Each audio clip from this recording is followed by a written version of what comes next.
want to just say I'm here with Phil Dellio and Stephen Rubio. I'm Scott Woods. You're going to know that if you're one of the three people visiting my YouTube page, I guess. Anyway, many of you are familiar with Phil Dellio and I from our many chats about Phil's movie book, which I've strategically placed in the background here, by the way. Thank you.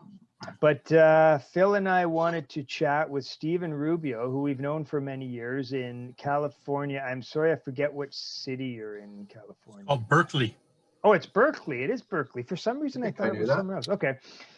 So we wanted, Stephen writes a lot about movies. Phil obviously writes a lot about movies. I write nothing about movies, but I wanted to ask but you I've guys, seen movies. Well, and actually unbeknownst to me, I actually did have a little bit of an uptick in my movie viewing this year. And it's probably something to do with the pandemic. But I've been saying for years that I'm kind of just off movies because, I've got 3 young kids, a full-time job. I just had to drop something somewhere down the line, but I've kind of gotten back into it. And I'm, going to try and stay on that trajectory in 2021. I'm really enjoying watching a lot of stuff right now. So what we have done is sort of share some of our lists of stuff we watched in 2020. We had it originally divided in 2 lists, the stuff that was released in 2020 and then just other stuff that we watched. And I think we're at least for now going to focus on the stuff that was released in 2020. There's some overlap. So I think we're going to sort of start on the overlap stuff. And then if some of us want to talk about some of the other movies individually we watched, that's fine too. So Phil, you sent out a very recent email with the sort of more specific outlines of that stuff. So that there's 2 movies, according to our list, that all 3 of us have watched. Yeah, I made a big Venn diagram and came up with 2. One until Stephen actually doubled our overlap yesterday, I think. Yeah. Not surprisingly, the one that we all probably saw almost as soon as it came out is the Pauline Kael documentary. I don't know. I saw it in a theater. I don't know about you 2 guys. Yep. That's amazing. I saw it on TV. So yeah, I saw it in early February at the Bloor. It's probably the same here, except we saw it on Valentine's Day, which was the first day it was open in Berkeley, and that just seemed very appropriate. That's perfect. Yeah. The Berkeley premiere was on Valentine's Day. That's great. They must have had a kind of that must have been sort of a bigger thing premiering in Berkeley, I would think. Yeah, but it had been a couple of years since it had actually been out. It took forever for it to come out. Yeah. See it. And then, we went to the 11 o'clock in the morning show or whatever. So it wasn't exactly packed, Yeah. And the pandemic, I know what the timeline of the pandemic here. And this is a hard question to answer probably, but did you have any sense of the pandemic when you went to see it? Was it already a story? No. I feel like a month later is when we saw our last movie in the theater. Okay. I think we knew then. There was like 3 other people in this theater, and they were all sitting way far away from each other. And we kind of knew then we weren't going to do it. And you saw it on TV, right, Scott? Yeah. And I was just going to ask Stephen, up until then, though, and I know this is true of Phil, have you continued to see a lot of movies in the theater? Oh, no, I think Phil's nuts. Yeah. He started. No, Stephen, when I went to movies and they closed down mid-March and then they didn't reopen until the summer. Any movie I saw, there was never more than 5 to 10 people in the theater, nobody close to you. I can believe it. Okay, yeah. but no, my question, maybe I didn't phrase it properly. Before the pandemic even, are you still a diehard movie theater person? That started for us when my wife retired last year. Okay. Decided to get out of the house. That one of the things we do is go to the movies once a week. Geezer Cinema, that's what Geezer Cinema is. So at least once a week, we're going to an actual movie theater. When this happened, the next week we said, well, we're not going to stop. So we started watching on TV, and that's been almost a year now. Okay. And like I said, Scott, that thing I wrote on my homepage, that's not really a thing with me anymore either. Since I got the big screen TV, and one of the reasons I left the city was the traffic and the parking downtown. Mm-hmm. I lost that thing about having to see it. It's my preference, obviously, but Yeah. it's not as big now. Yeah, for me, big screen theater at this point has been reduced to seeing kids' movies, basically. Yeah. In the last 5 years, really, any movie, 10 years, any movie I've seen, and not any, but most, 90% of the movies I've seen in the theater have been with my kids. So, and that's an enjoyable experience, but it's not the movies I necessarily, my first choice of movies to see. So, Are drive-ins big in Canada?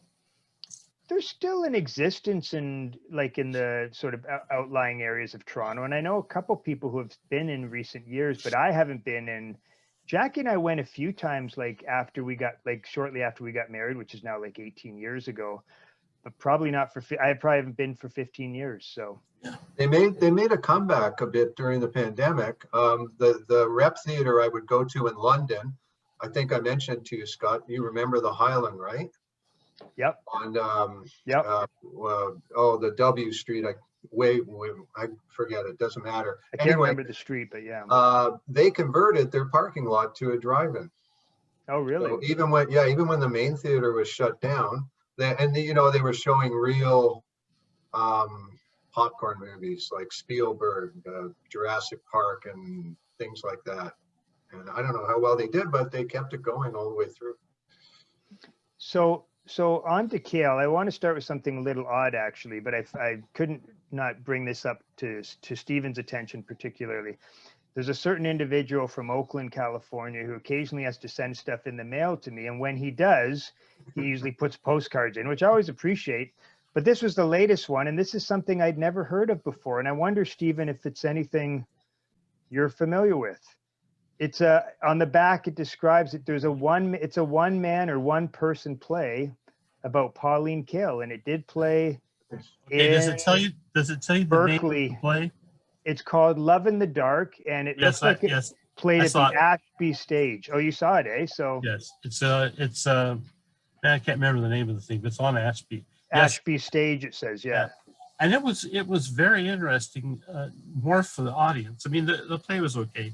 The woman who played Kael was good enough, and she just rattled off reviews basically. Oh, but wow. It was they were all like me basically.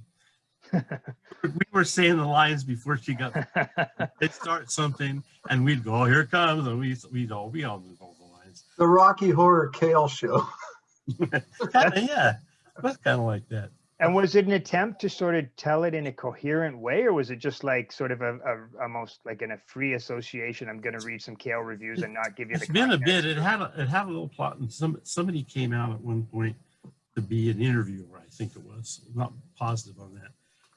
But yeah, mostly it was. I don't even remember that it was chronological. Okay. I'd have to look back at my blog to tell you what I remember. And I've been meaning to see. I figured if you saw it, you must have wrote something about it. So, yeah. Okay. Might have been a couple of years ago. I'm sorry. So, who wants to start talking about the actual movie? What she said. Well, I thought maybe, and I won't necessarily read the whole thing, but I could just tell you some of the stuff I posted, which would have been the night I saw it. Which I think was Stephen said he saw it on Valentine's Day. I think my post was February 13th. Anyway, I started off, I said, I thought it was just fine. Enough autobiography. They covered all the controversies. And, they didn't just include people who, it wasn't a work of deification or anything, because Renata Adler was in there. George Roy Hill was in there. Molly Haskell. I think she maybe had conflicted opinion about Kael. I wasn't sure why they used The Exorcist to frame talk of her house in Massachusetts. I know that's getting really specific, but this was the only way I was going to remember. I don't remember a movie a year later, even that one. The quotes from the negative reviews didn't hold up that well out of context. I mean, if you take a quote, her ripping apart The Sound of Music in 1965, it's not going to necessarily seem that interesting now. Could have done without Tarantino. I liked Edelstein and Marcus. And I love the interview with Alan Barra's 10-year-old daughter. And then I end by finishing by talking about the book you're in, Stephen. And I mentioned one piece, not yours, because quite in the same book, which I'm only about 50 pages into, Stephen's piece is right at the end. I love Ray Sawhill's piece, so I wish he'd been in the documentary somewhere. Yeah, he's good. He's good. Did you pay $85 or whatever for that thing? No, I got it free. And you know what, Stephen, I owe you an apology. I owe the publishing company an apology, and I owe you one. I had read it. I was all set to write about it. And then you know what happened. It was literally, I was posting, I think you check your email. I wrote to you in mid-February, or late February, I said, I've just finished it. A couple of weeks, I'm going to post something. And then the pandemic hit, and I just, I didn't become traumatized, but I just became so caught up in the news. And then 2 or 3 weeks passed, and to go back and write about a book like that and differentiate the pieces. 3 weeks later, at certain points, I said, I'm just going to write about Stephen's piece. I got to send them something, because they sent me this expensive book. And I do plan to do that. I'm either going to just write about your piece, Stephen, or I'm going to reread the whole thing. I don't know, but I'm not going to get that free book and not write about it. Well, the quiz for you is find the one sentence in my piece that absolutely does not sound like I wrote it. Because I was edited a bit more than usual there. And I'm an easy edit, shall we say. It's like, get my name right, I'm good. And there was one sentence, I looked at that and I said, I would never have written that sentence. That was all right. It was all right. I was in a Pauline Kael book, what do I care? You closed the book, right? I think I did. Yeah, which is like, what an honor. Well, not only that, you closed the movie because you're. Oh yes, there you go. That was my favorite part of that movie. Yeah, I noticed it. I have a letterbox list which is called movies where my name is in the credits, and there's only one movie on it, and that's it. So it's because of is it Kickstarter or something that you did a? I forget what it was, but yeah, I just gave him some money. Well, what I'm wondering is because Phil has seen the Cream movie. I haven't seen that, but I'm pretty sure I contributed to the Cream movie. So I wonder if they put names in the credits at the end of that. I don't know. Probably did. I gave to the Lester Bangs movie, but it's never going to happen. So, I might have given to the Bangs movie, actually, not the Cream one, now that I think about it. The one I chipped in on was the polystyrene documentary that they've been, for 2-3 years now, at least. We get updates, and I don't know when it'll actually happen. So what did you guys have? I don't know how specific your memories are about it at this point. Well, I went and found my stuff, so I was prepared for you guys. Good. And I'd mostly echo what you said, Phil. It wasn't hagiography, and I didn't really know, though, what someone who wasn't a fan of hers already, what they would think of the movie. Because, I was with my wife. She's had to put up with my obsession for all these years. She's been to that play that Scott mentioned. We've gone and see Kael talk, blah, blah, blah. But, I said, what did you think of that movie? Yeah, it was okay. She thought it had enough context. But you wouldn't go see that movie for any other reason in the end. And you wanted to revisit Pauline Kael. And that's a lot that other people I know, but it's not exactly universal. That's funny. I was just going to say on the ILX message board, some people really didn't like it at all, which I don't quite understand. If you like Kael, it's not going to be perfect, right? I don't know what more you'd want from that film. I took a peek at some of the reviews, and the New York Times, I would say they more or less trashed it, actually. They gave it a very negative review. I'm trying to remember what their specific points were. They just thought it was kind of a jumble. It didn't really tell a coherent story. I think the more of the jumble, and they just thought it sort of seemed like a big mashup of different people talking about Kael. But it's kind of like, well, isn't that kind of what that kind of a documentary is? Did you notice the byline, Scott, by any chance? Is it someone I didn't recognize? And I think it was a woman, and it's a name I don't recognize. It's not one of the ones who I think has been there, like, Manola Dargis or whatever. No, I was more curious, and I'm sure Stephen will back me up on this, that when stuff about Kael comes out, people that write about it often are people that were close to her, and and Marcus is kind of in that group to a certain extent. They can get very defensive about it. I mean, Marcus trashed that it was only about 100 pages, but the book that the New Yorker writer, I think Francis Davis, Yeah. He said something I couldn't understand. It was like, it's an interview with her. What's wrong? Afterglow. Afterglow. Yeah. Afterglow, which I thought was fine. And then the reaction about the Brian Kello book, which again, I understand it wasn't perfect, but you know, she's got this wide, expensive life. I don't know how you could cover it to suit everybody.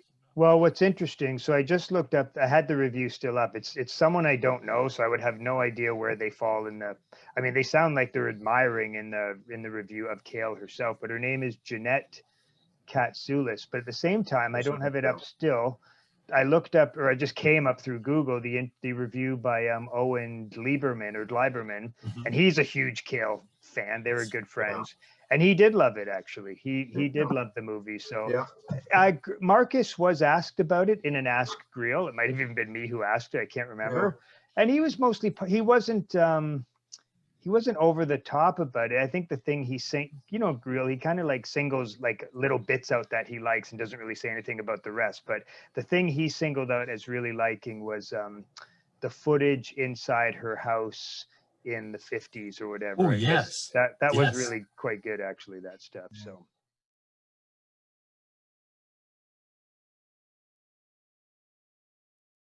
Let me run this by you guys.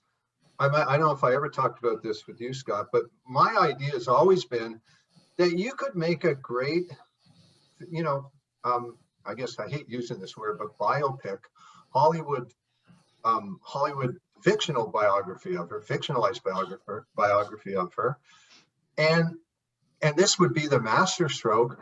Meryl Streep is Pauline Kael. Meryl Streep, because you've got the backstory. Everybody knows that, how rough Kael was on Meryl Streep. And Meryl Streep is quite funny. You know, when Trump went after her, she was really funny about that.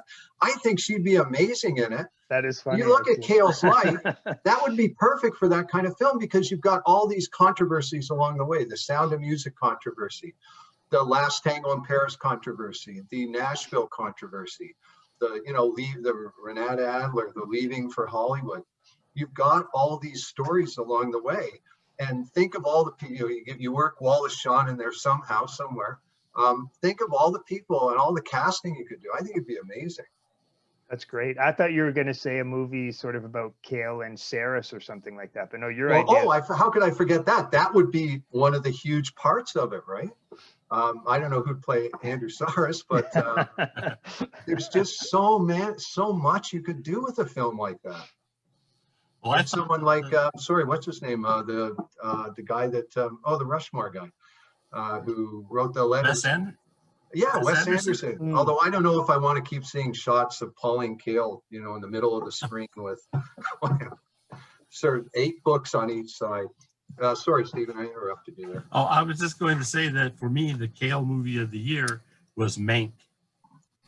So, okay, yeah, I gotta not like a segue. I don't think. No, talk about it. You guys talk about it. That's good. It's a good segue, actually. I was very iffy about that one, Stephen. I liked it more than I expected. It wasn't as much as I expected, because in the end, it was another biopic, and they always fail me. And I think, but I think the last line of what I wrote about it was, I wish Pauline was here. I'd love to read her review of that movie. And another huge controversy. It was her version. What's his name? The director. Fincher? Did he make it? Fincher, Zodiac. It was Fincher's dad who wrote the original script, and he was influenced by Raising Cain by Kael. He bought into it. There's no sense that the son didn't buy into it. So although Pauline is nowhere in the movie, obviously, it's like her take. Mankiewicz is the center of the whole movie. Yeah. And again, that's another great controversy in her life, and the Shoah controversy, and there's so many. I thought Mank was well done. I don't know. I thought it was because, you know what a fan I am of Zodiac and also The Social Network. I just thought it was going to be more compelling. Like, it looked good. There's nothing particularly wrong with it. Gary Oldman was fine. And I don't know, I just didn't, for such a great subject, I didn't find it all that compelling. Is it I'm treated not gonna as argue. a, is it treated as a sort of epic? Like, does it have an epic scope to it, or is it more like sort of, I'd say no, because it takes place in a very limited time frame. Yeah, it's kind of centered. Yeah. Finding Citizen Kane, there's Yeah. no real expanse beyond that. I mean, it sort of covers Mankiewicz before that and gets a little bit into his involvement. Sinclair Lewis, who I don't know anything about, didn't know anything about really other than the name until that film. I've since bought The Jungle and I plan to read it, but it's also veers off into him and socialist politics and stuff. Yeah, I don't know. It a lot of advanced. You can watch it, Scott. I think it's on Netflix. yeah, it is on. I'm gonna watch it, and I have to watch Zodiac. That's easy to see as well. Plus, I think I've got the DVD of that. So Yeah. I've seen Zodiac more times than most movies that I think that of, because Phil keeps convincing me, just one, you're gonna get it this time. Yeah, you're trying to find what I see, and I can see that. That's funny. I'm like that with both of you with Nashville. Not that I've given that many attempts to it, but I just never totally got Nashville. And I love a couple of the other early 70s Altmans. I mean, McCabe and Mrs. Miller is one of my favorite movies, and The Long Goodbye. I don't know. I feel like when I watch Nashville, I feel like I should always be loving it, but I'm just hyper aware of the fact that I feel that way, and I'm not really loving it. I mean, I like some moments quite a bit, but I am one of those people who just think Kael's review in that, I mean, I'm swept up by her enthusiasm for it because it's a great piece of writing, but I just can't see on the screen what she sees in that case. And that's pretty rare. I mean, especially for that period of movies in general, I sort of comport with where she is, at least on the great movies. I'm sure there's some stuff she didn't like that I probably do like. Yeah. I got to admit, I think the last time I put Nashville on, somebody bought me the Criterion, and that was the time I hit the wall where I said, this is one of my favorite movies of all time. And I've now definitely seen it too many times, and I just need to stop because I'm just sitting there and, it wasn't washing over me like it always does. I just watched it too many times.